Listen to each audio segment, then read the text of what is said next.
Hello అండి, welcome back to my channel. ఈరోజు recipe వచ్చేసి మెంతికూర టమాటో పప్పు ఎలా చేయాలో ఈ వీడియోలో చూద్దాం. ఇప్పుడు శుభ్రంగా కడిగి నానబెట్టుకున్న పప్పుని పప్పు కుక్కర్లో వేసుకోవాలి. పప్పు కుక్కర్లో వేసుకొని తగినన్ని వాటర్ పోసుకొని 1/2 టేబుల్ స్పూన్ పసుపు, 1/2 టేబుల్ స్పూన్ కారం, 1/2 table spoon salt, 2 table spoon oil వేసుకొని ఒకసారి కలుపుకొని మూత పెట్టేసుకోవాలి. ఇప్పుడు స్టవ్ మీద పెట్టుకొని 4 విజిల్స్ వచ్చేంత వరకు పప్పుని మనం ఉడికించుకోవాలి.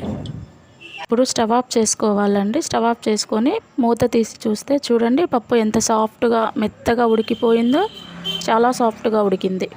ఇప్పుడు ఈ పప్పులోకి ఏమేమి కావాలో చూద్దాం. కట్ చేసి పెట్టుకున్న 4 పచ్చిమిర్చి, 1 ఆనియన్ ముక్కలు, 2 టమాటో ముక్కలు, కొంచెం కరివేపాకు, శుభ్రంగా కడిగి పెట్టుకున్న మెంతికూర కూడా కావాలి.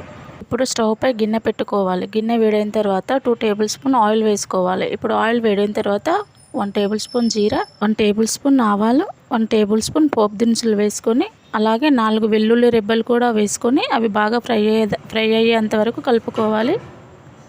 అవి ఫ్రై అయిన తర్వాత 4 ఎండుమిర్చి కూడా వేసుకొని ముందుగా మనం కట్ చేసి పెట్టుకున్న ఉల్లిగడ్డలు, పచ్చిమిర్చి, కరివేపాకు వేసుకొని ఒకసారి కలుపుకోవాలి.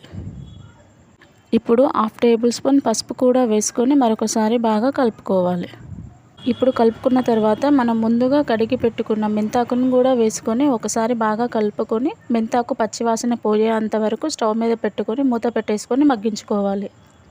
ఇప్పుడు మూత తీసి చూస్తే మెంతాకు బాగా ఉడికిపోయిందండి. ఇప్పుడు మనం దాంట్లోకి ముందుగా కట్ చేసి పెట్టుకున్న టమాటో ముక్కల్ని కూడా వేసుకొని మరొకసారి బాగా కలుపుకొని టమాటాలు మగ్గేంత వరకు ఒకసారి బాగా కలుపుకొని చింతపండు కూడా నిమ్మకాయ సైజ్ అంతా వేసుకోవాలండి.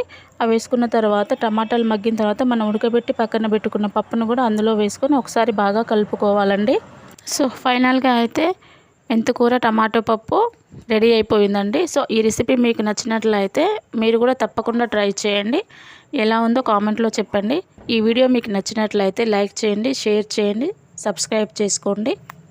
పక్కనే ఉన్న గంట సింబల్ని క్లిక్ చేసుకోండి. Okay friends, bye. మళ్ళీ నెక్స్ట్ వీడియోలో కలుద్దాం.